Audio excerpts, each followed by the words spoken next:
Donald Trump is in the middle of his diplomatic trip through Asia, and by all accounts, his behavior in Japan was mortifying. But Trump is not planning to clean up his act as he heads to the Republic of Korea, a U.S. ally gravely threatened by Trump's reckless provocation of North Korean dictator Kim Jong-un. Instead, he wants to put on a show of how much he loves the troops stationed there. In remarks at Camp Humphreys in South Korea, Trump boasted about his decision to eat with the troops. "I had a choice of having a beautiful, very fancy lunch, and I said, no, I want to eat with the troops," he said. "And we ate with the troops.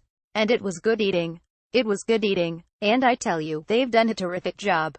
Very impressive." This juvenile boast, in which Trump apparently wants credit for giving up a fancy lunch to have one meal with troops stationed overseas, is simply the latest salvo in months of Trump rhetoric on support for America's men and women in uniform, which also formed the disingenuous basis of his attacks on black NFL players kneeling to protest police brutality. But Trump's actions tell a different story. He has disrespected every service member, veteran, and military family who has ever been a political inconvenience to him.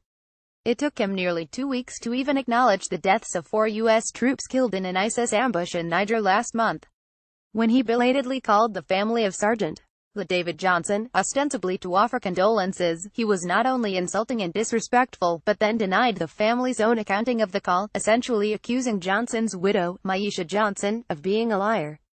Trump has also claimed that POWs are not really war heroes and launched a relentless smear campaign against Russia's special counsel Robert Mueller, who won the Bronze Star and Purple Heart in Vietnam.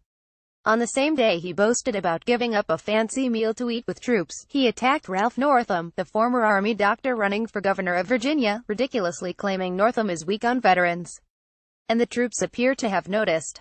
Polls have found that Trump's support in military communities, traditionally a reliable source of Republican votes, is underwater. Trump has nothing in his temperament or actions to show that he really cares about the people fighting to defend our nation and our freedom.